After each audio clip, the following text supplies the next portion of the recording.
The following text is credited to a blog post written by Alberto on the website Ancient DNA Era, link in the description.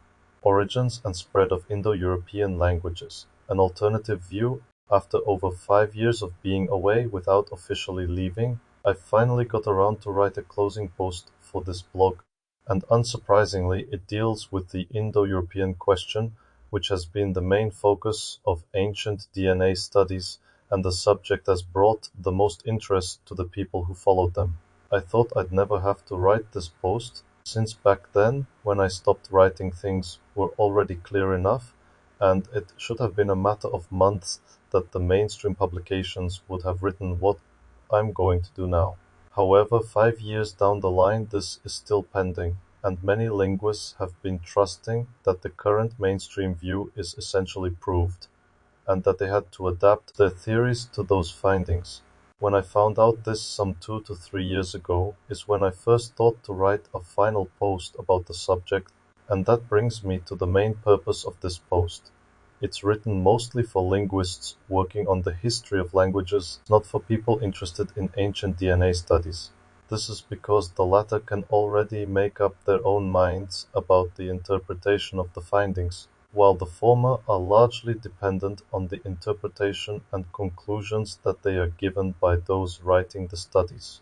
And I think they deserve to have an alternative view before they go too far in changing their works, just because they may not fit well into what they've been given as proven facts about the origin and spread of Indo-European languages. Since this is quite a big subject, I'll be looking at each geographical area and cover the basic evidence we have from each of them before going on to look at the whole picture and a final summary.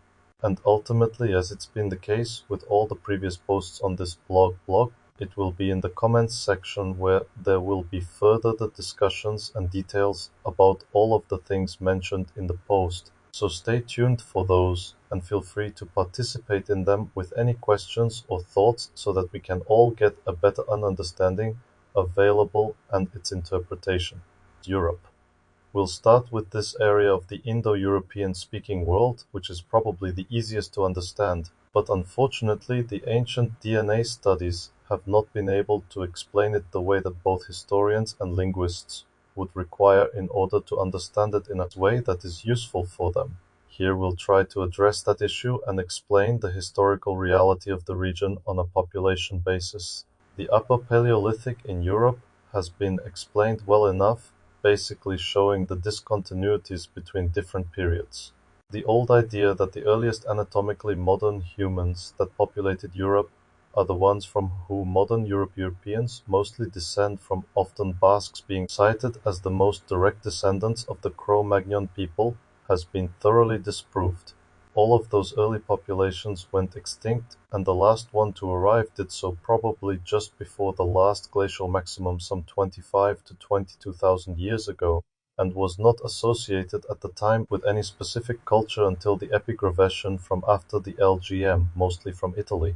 It was this population the one that inhabited Europe during the Mesolithic period and have been named as Western hunter-gatherers. With the advent of the Neolithic, a new population started to colonize Europe, bringing farming with them. They are known as the early European farmers or sometimes Anatolian farmers.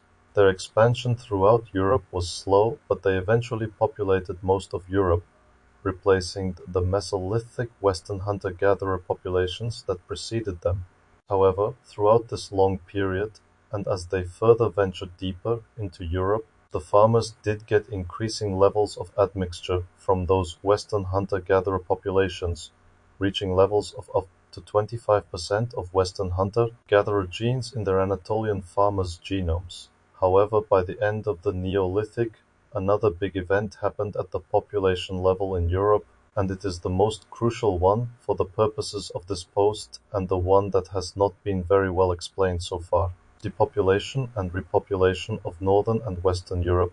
Some 10 years ago, genetic studies started to appear showing a surprisingly large migration from the Eurasian steppe into Europe at the end of the Neolithic, starting circa 3000 BC, that changed the genetics of the European populations to form the basis of what modern Europeans are. These steppe migrations were associated with the Corded Ware culture in northern to central Europe and with the bell beaker culture in Western Europe. It was said that their genetic impact was roughly 50% across northern Europe, going down to some 30% towards Iberia. It was also stated that there was a male bias in this genetic impact, given that the Y chromosome from Europeans turned to be of a steppe origin while the mitochondrial DNA was largely of Neolithic origin. Somehow, our fathers came from the steppe and our mothers from Anatolia. It was also speculated the reason for this could be due to the steppe people bringing some pathogens with them that may have impacted severely the Neolithic populations they came across, with some strain of Yersinia pestis found in steppe samples being the main suspect. This also was in line with other genetic studies that had shown a big bottleneck in populations across Europe, particularly all across northern and western Europe, with Italy and the Balkans seeing a smaller one and Greece not seeing it at all. See Figure 2 at the end of the Neolithic, as well as rapid expansion of a few paternal lineages. Now, this may be correct, but it fails to provide an explanation of what happened that can be easily understood by anyone confronting this information. We have to take a step back, focusing not so much on the genes, but rather on the people who carried those genes so that we can make better sense out of it. During the Neolithic period, communities of people from Anatolia started to settle in Europe, advancing slowly until they occupied the majority of the European territory. They had a distinct genetic profile when compared to the Western hunter-gatherer that lived in Europe before their arrival.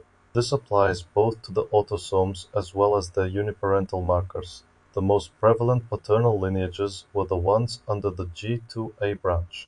Western hunter-gatherer, on the other hand, had most of their paternal lineages under the I2A branch. Minor paternal lineages in both populations didn't overlap either, at least initially. However, slowly along the 4,000 years between 1700 BC and 3000 BC, the farming communities admixed occasionally with the hunter-gatherers, which resulted in acquiring genome-wide signatures of Western hunter-gatherer as well as uniparental markers.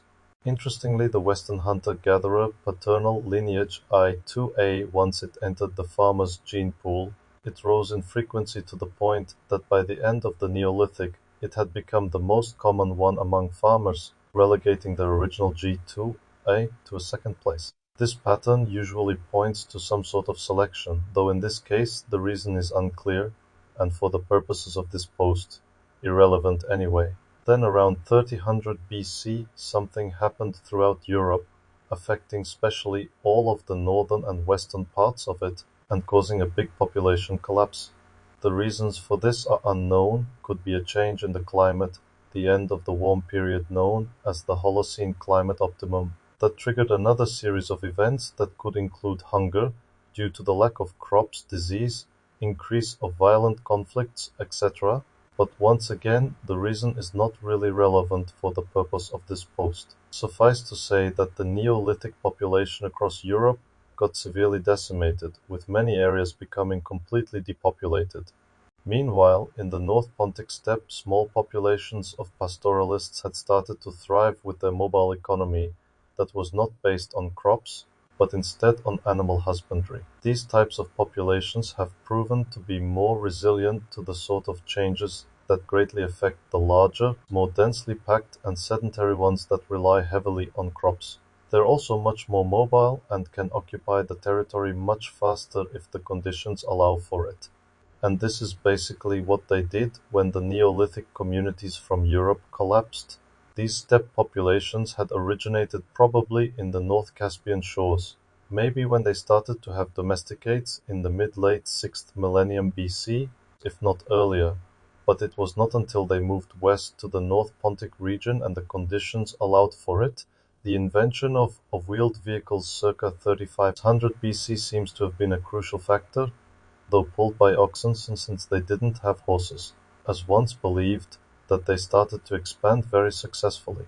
The initial separation into the two main groups may have happened around that time, around the mid-4th millennium BC from some North Pontic culture like the Lower Mikhailovka groups. to end up forming the Yamnaya culture and the Corded Ware culture, with the former occupying most of the steppe, especially if we include the very closely related Afanasyevo culture, and the latter expanding into what I will refer to as the Corded Ware horizon, which would include the Bell-Beaker culture to the west, and to the east the forest steppe cultures of the time, Fatyanovo, Balanovo, Abashivo, Sintashta, and Renovo, covering an extremely vast territory that went from Western Europe to southern Siberia by the end of the 3rd millennium BC. For now we'll turn our attention to this Corded Ware horizon group.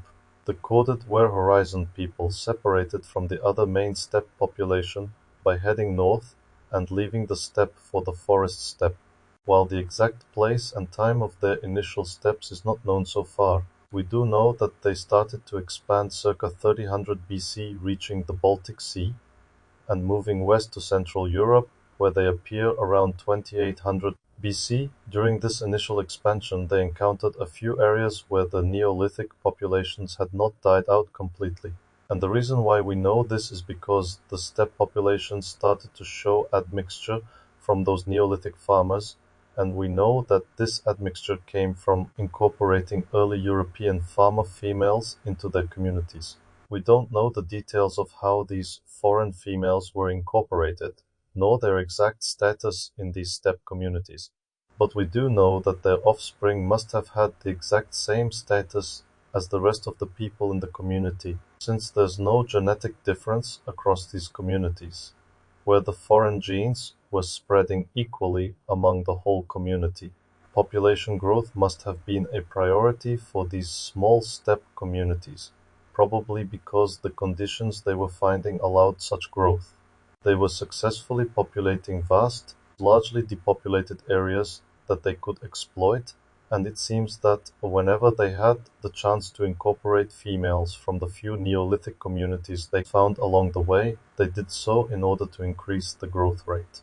Males, on the other hand, didn't seem to have been welcome, probably due to the patriarchal nature of these steppe people that organized themselves in family clans. The evidence for this dynamic of incorporating females but not males is very clearly seen by looking at the uniparental markers, where we do see European Neolithic haplogroups in their mitochondrial DNA, but not a single European Neolithic haplogroup in their Y chromosome, and then at their autosomes show the genome-wide admixture they were getting via these females. By the time they reached Central Europe around 2800 BC, the Corded Ware horizon people had around 30% admixture from the Neolithic farmers, quite a significant amount, but not surprising given how fast a small population can change genetically when they start incorporating foreign genes into their pool. Then during their stay in Central Europe, this admixture increased to around 50% by circa 2500 BC. However, one may wonder what was happening in those Neolithic communities meanwhile. That's something we don't really know. We don't have a single sample in the ancient DNA record from the Neolithic communities from the periods just before, during, or after the arrival of the steppe communities. The only evidence we have that some of them survived the collapse comes precisely from the admixture that we see in the steppe communities that were occupying their former territories.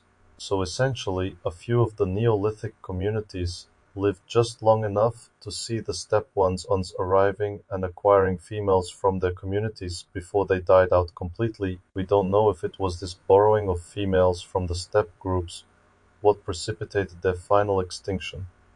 Though that's a possibility, even if the borrowing of females didn't imply any violence. Then from Central Europe, around 2500 BC, these steppe communities continued their expansion to Western Europe. We know the communities that did so as the Bell-Beaker culture, but they were the same people. Curiously, this expansion to Western Europe started from a very small clan within the Corded Ware people. And we know this because they had a Y chromosome haplogroup that was very rare among the Corded Ware. The vast majority of males from the Corded Ware had a subclade of the R1a branch, while the males from the Bell-Beaker culture had one from the R1b branch. This also stresses how small the initial population that repopulated Western Europe must have been. Essentially a small family clan that, once they settled in Central Europe, started to be successful and then went on to occupy the whole of Western Europe. This, again, was facilitated by the fact that most of Western Europe had become almost completely depopulated. For example, the Bell Beaker culture people who colonized the British Islands were genetically identical to how they were already in Central Europe. In other words, on their way to the islands and on the islands themselves. They didn't seem to have found any females from surviving Neolithic groups to incorporate into their own communities and grow faster. Here, both the lack of direct evidence of any surviving Neolithic community as well as the indirect one from no traces of admixture in the steppe populations that moved across that territory indicate that it was almost completely depopulated. On their way to the Iberian Peninsula and in the peninsula itself, however, they did find some surviving Neolithic communities, as again we see further admixture coming from the foreign females they were incorporating into their own communities. By the time they had settled the Iberian Peninsula, this admixture had increased to around 70%.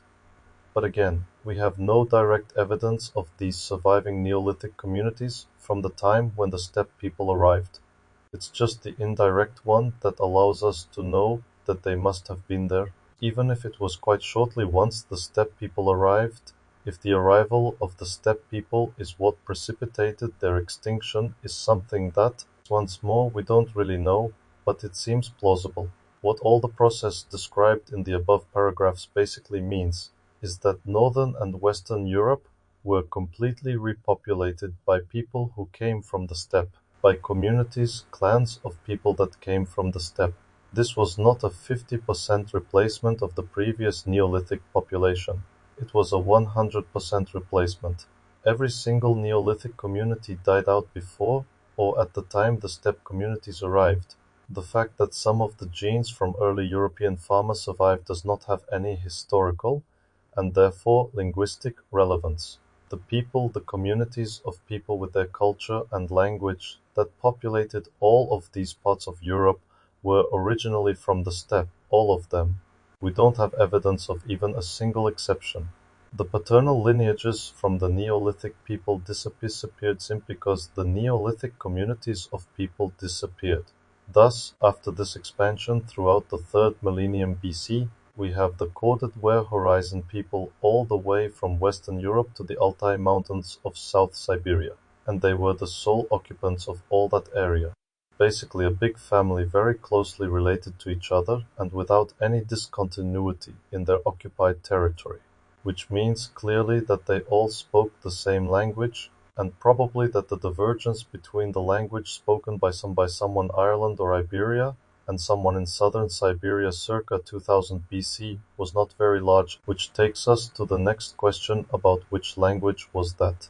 Mainstream studies have been suggesting that the Corded Ware must have spoken something they called Indo-Slavic, i.e., an Indo-European language from which both Balto-Slavic and Indo-Iranian languages descended from. But that would imply that such language was also spoken throughout Western Europe, something that we don't have any evidence of whatsoever. Moreover, it would imply that Celtic and Italic would be descendants of Indo-Slavic, something that is at odds with basic linguistics. Therefore, it would be better to suggest that they spoke an older form of Indo-European language from which all others descended from, except the Anatolian branch and maybe Tocharian. The only problem is that not only we don't have any evidence to support this, but that all the evidence we have contradicts this idea. To examine this, we should start from the easiest place, the Iberian Peninsula, where we have earlier evidence of languages that in the rest of the territory of the Corded Ware horizon, and that being rather isolated in the far west is free of confounding factors. And when we look at the earliest languages known from there, we see that the languages spoken that were not replaced by the recent Celtic expansion were Non-Indo-European. I already wrote a few years back some insights about the languages of Iberia, looking at the relationship between Basque and Iberian, as well as to the substrates. There I presented some of the latest linguistic research which was, and probably still is, only available in Spanish, showing the shift in the paradigm that used to consider the relationship between Basque and Iberian a sort of a legend to become the most accepted idea that they are indeed family related. I also explained that one of the obstacles that this possible relationship had to overcome was the belief that the Basque and the Iberian people were completely unrelated, with Basques being descendants of the first European AMHs and Iberians being a Mediterranean population. This problem is not only solved now, but the fact that we now know that Basques and Iberians were the exact same people who arrived shortly after 2500 BC and settled the whole peninsula without any of the Neolithic populations that lived there before surviving actually makes it almost impossible to argue that they could speak different, unrelated languages. This is one of those cases where ancient DNA has come at the right time to confirm without a doubt the recent linguistic research. As a side note, when talking about Iberia, I don't refer to Tartessian because of its unclear classification, with the only possibilities being that it was either a Celtic language or more likely a form of Iberian. When it came to substrates, I pointed out how the ancient DNA evidence had disproved a line of research that had become very popular and accepted. The Indo-European substrate throughout the Iberian Peninsula, especially strong in areas southeast and even the Basque country itself, where non-Indo-European languages were spoken at the time of our first records. This theory was championed by the prominent linguist Francisco Villa, who was finding Indo-European substrates everywhere, but he was very adamant in pointing out that they were non-Celtic and non-Italic. This was all a way to prove the Paleolithic continuity theory, and it had several followers who contributed to it. In that mentioned article I looked at one study by Leonard A. Kirchen, where he goes through the substrate in Catalonia, where he finds that 50% of it comes from that non-Celtic, non-Italic Indo-European branch. The confirmation that this theory cannot be correct has significant implications, since the reason why that 50% substrate was considered Indo-European was none other than the fact that it was found in many other parts of Europe, where Iberian could have never been spoken according to the tradition. This brings us to the next point, which is the large amount of non-Indo-European words incorporated into reconstructed PIE. This heavily Vascanized reconstruction of PIE has also been found by some researcher based on statistical analysis. I can't comment on the validity of the method used, but somehow the result seems to be correct, even if by chance. The new surprise is that PIE, as usually reconstructed, appears to be a sister language of Basque, in complete breakaway from Hittite. Amazingly, PIE would be as close to Basque as the North Caucasic languages are close to each other. This clearly shows that PIE, as usually reconstructed, must be seriously erroneous and contains plenty of substratic Paleo-European words that drag the general picture away from Hittite and closer to Basque. A lexico-statistical comparison of Basque Arnaud Fournet, draft 2018. A related phenomenon was found by Ranko Matasovic when looking at the substrate in Balto-Slavic, noticing a common substrate in Northern and Western European Indo-European languages not present in Southeast European ones. This paper presents an analysis of those words, attested in Balto-Slavic, that do not have a clear Indo-European etymology, and that could have been borrowed from some substratum language. It is shown that Balto-Slavic shares most of those words with other Indo-European languages of Northern and Western Europe, while lexical parallels in languages of Southern Europe are much less numerous. Ranko Matasovic, Substratum Words in Balto-Slavic, 2013. When we look at modern Basque, we see that it's absolutely full of Latin Romance loanwords, which is expected given the last 2000 years of history, while it has very few Celtic ones, which was also expected, since their resistance to the Celtic expansion must have made them enemies and limited their contacts during the several centuries of neighboring each other. But there's not trace of the old Indo-European language that the Corded Ware Horizon people would have spoken during the previous 2000 years to the arrival of Celtic. Looking outside of Iberia, we keep finding problems that can't be explained if the Corded Ware Horizon people had spoken an Indo-European language. A non-Indo-European substrate in Insular Celtic wouldn't make any sense. as it wouldn't make any sense for Germanic to be the least Indo-European of all the known Indo-European branches at its core. There is a clear necessity for Northern and Western Europe to have a non-Indo-European substrate, and an even more clear necessity to have a source for the non-Indo-European languages attested. For a substrate, you need long-standing interaction between locals and migrants, with locals switching gradually to the language of the incoming people, first as a second language and eventually as the only one. This didn't happen here, since interactions between locals and incoming people were from very short to non-existent depending on the place, and no local population switched to the language of the migrating one because, quite simply, no local population survived. In summary, Northern and Western Europe experienced a population collapse at the end of the Neolithic. Populations from the steppe repopulated all of Northern and Western Europe. A 100% population turnover. These populations from the steppe came from a small group initially, so they all had to share the same language. That language had to be non-Indo-European according to all the evidence we have. However, since the good thing when it comes to both Indo-European and whatever language was spoken by the Corded Ware horizon, I will refer to the latter, due to its geographical and temporal location, as North Eurasian Bronze Age language family from now on. The areas covered are very large. We will go through the rest of them to confront what I've proposed here with the data we have from the rest of the areas. Update.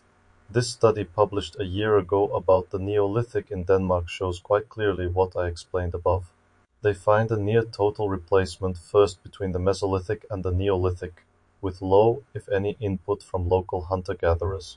And 1,000 years later, with the transition from the funnel beaker culture to the seagull grave culture, again they find a near-complete replacement. Quote, insights from a few low-coverage genomes have indeed shown a link to the steppe expansions, but by mapping out ancestry components in the 100 ancient genomes, we now uncover the full impact of this event and demonstrate a second, near-complete population turnover in Denmark within just 1,000 years.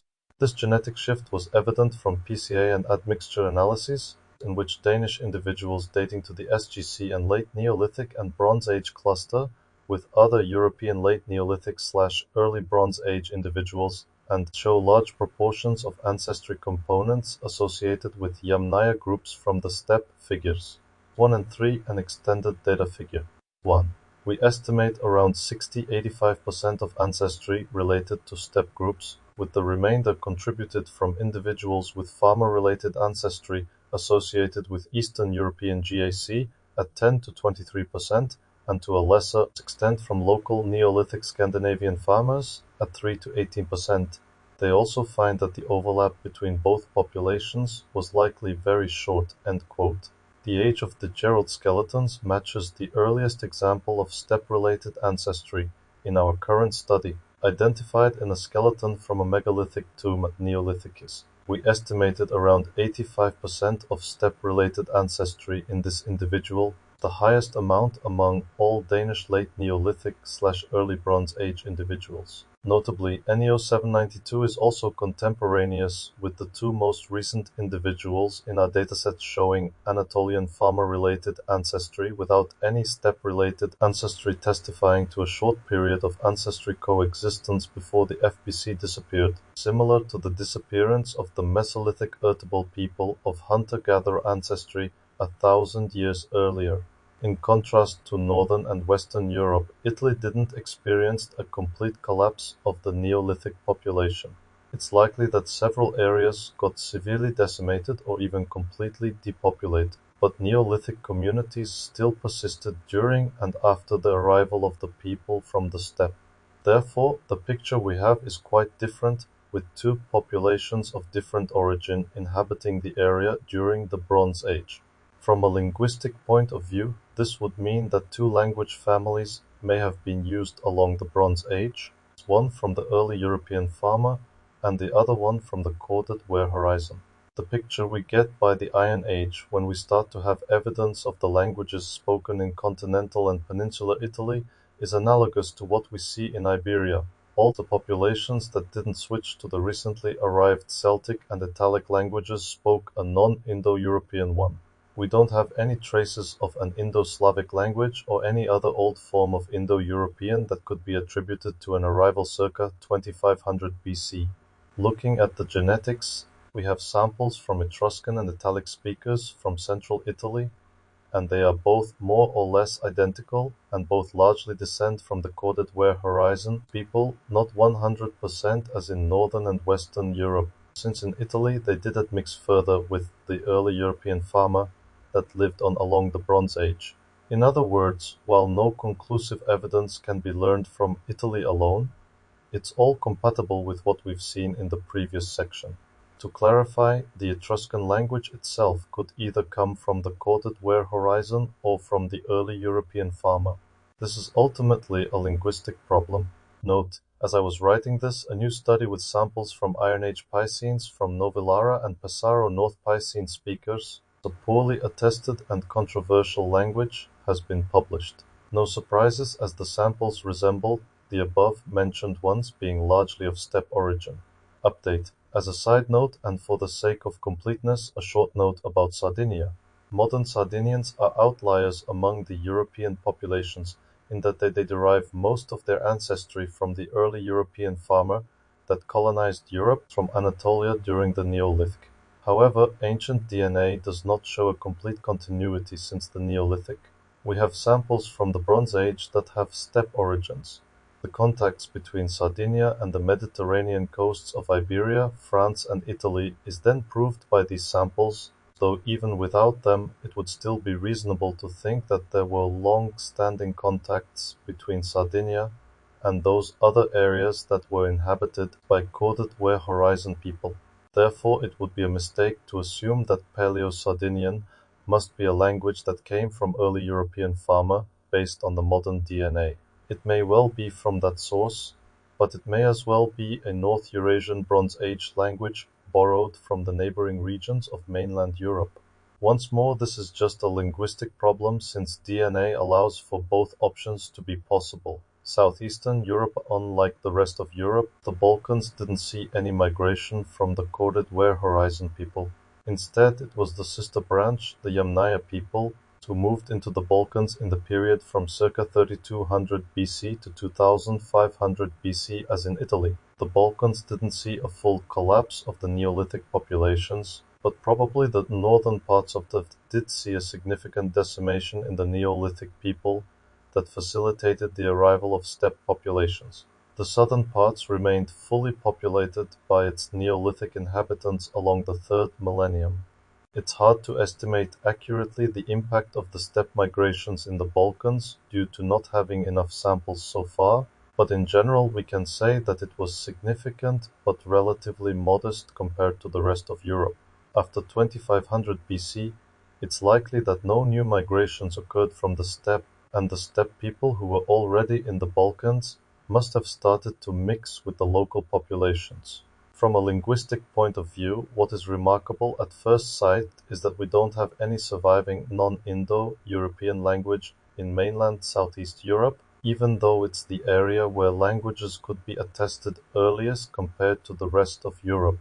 And the better explanation for this is the fact that Indo-European speakers entered Southeast Europe at an earlier date, replacing the languages from both early European farmer and Yamnaya people before the Iron Age. We are still missing the direct evidence from the critical samples, but we've had the indirect evidence for quite a while. Let's look at the details. Indo-European populations started to enter Southeast Europe during the period from 2400 to 2000 BC. They came from West Asia. Northwest Anatolia was the immediate origin, but ultimately their origin had to be deeper into West Asia, around the South Caucasus, and settled the area of Thrace during this period. We don't have the direct genetic evidence of this, since we simply lack any samples from this place and time, so I'll quote from a relevant paper about the archaeological side of it. So, while the first half of the 3rd millennium BC in Thrace is characterized by a moderate level of social and economic complexity and the ideological dominance of pastoral tribes of a North Pontic origin, there is a real explosion in complexity in the period between 2400 and 2000 BC, and the region becomes increasingly included within a much wider network that is now dominated by frequent and highly visible exchange and trade, and new forms of prestige and status expression. Quote, "The same conclusion of the existence of foreigners is also indicated by the use of many exotic and prestigious objects, often made of silver. This metal was not readily available in early Bronze Age Thrace." We can also note that tin bronzes may have arrived into this region via Anatolia rather than Europe, and it is difficult to imagine how such a quantity and quality, and the imaginations and customs behind these, can be transferred to Europe without having individuals or groups of people carrying them, and the infrastructure to organize their transport and wider distribution. There can be no doubt that the driving force behind this influx of goods and people is enhanced exchange and organized trade, and it is in no way an accident that concurrently the largest exchange network the world had seen up until then arrived at its peak. This network was centered in southern Mesopotamia, a region that had been fully urbanized for at least a millennium, and it stretched from as far away as western India on one side to Southeast Europe on the other, and it also incorporated large parts of Central Asia. End quote. Now we'll have to look at some genetic details from Greece in order to see how this may be reflected on the ancient DNA that we have available. As mentioned earlier, Greece did not see a population collapse in the period around 3000 to 2500 BC. There was a continuity since the early Neolithic until after 2500 BC. The steppe population that moved through the Balkans during the early Bronze Age didn't reach Greece during that period. It was once they settled and admixed with local populations from the Balkans when we first see an intrusion into Greek territory in the last part of the third mill. To see the sequence of events, we'll start by looking at 4 samples labeled as Greece Pericora BA, dated 2700 to 2200 BC, to understand what this shows. In the columns, there are sampled populations from different locations and periods. In this case, the first 2 columns represent samples from Bulgaria Chalcolithic and from Greece Neolithic, and they are supposed to represent the Neolithic Chalcolithic population from the Balkans. The next 3 columns represent West Asian populations, the Kura Araxes Bronze Age culture from the South Caucasus with samples from what is today Armenia, then samples from the Levant early Neolithic, if I remember correctly from what is today Israel, and finally samples from Central Anatolia Chalcolithic. The last column are samples from the Yamnaya culture from the steppe, from around 3000 to 2500 BC then the rows, we have the 4 samples from Greece mentioned above. And what we see is that they can be mostly modeled with the first 2 columns representing local populations from the Balkans Neolithic Chalcolithic. There's only a 2.5% of West Asian admixture over whatever was already there in the Neolithic Chalcolithic, and the 0.4% from the steppe is within the noise levels, so basically nothing at all. However, during the period from 2300 to 1900 BC, we have a few samples that are clearly different. These samples derive 2/3 of their ancestry from the Balkans Neolithic Chalcolithic, and the other third from the steppe. We don't know from where these samples may have come from, but probably from the Western Balkans their steppe admixture was higher. However, this was not the last movement of populations into Greece. Here we have some groups of Mycenaean samples from 1600 to 1200 BC.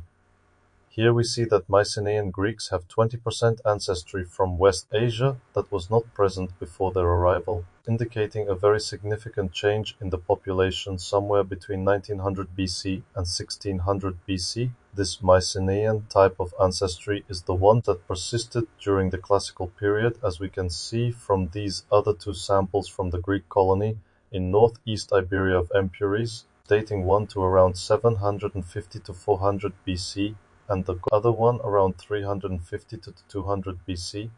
Note that the above samples were outliers among the ones from that colony, where the other were local Iberians that are very different, as can be seen below. Since we are missing samples from Southeast Europe from the period around 2400 to 2000 BC, it's difficult to pinpoint the exact origin of the Mycenaean people, but it had to be somewhere around Thrace or northwest Anatolia. Once we get samples from that time and place, we'll also be able to better assess their origin within West Asia. But since we know that the largest part of Anatolia was settled by speakers of the Anatolian branch of Indo-European languages, it seems necessary that the origin was beyond Anatolia, with the South Caucasus being the most likely place. A last note for completeness about Crete. There the West Asian admixture arrived earlier than in mainland Greece, and its likely source was southeast Anatolia. This leaves us with two options about the affiliation of the Minoan language. It could either come from the local Neolithic inhabitants, which would basically make it an isolated language, or it could come from the Anatolian side and be an Indo-European language of the Anatolian branch. There's no evidence that it could be related to Greek itself. For a reference, here's how they look, and with this we'll leave Europe for now and move on to Asia. Thank you for listening. Be sure to like, subscribe, and hit the notification bell for more content like this.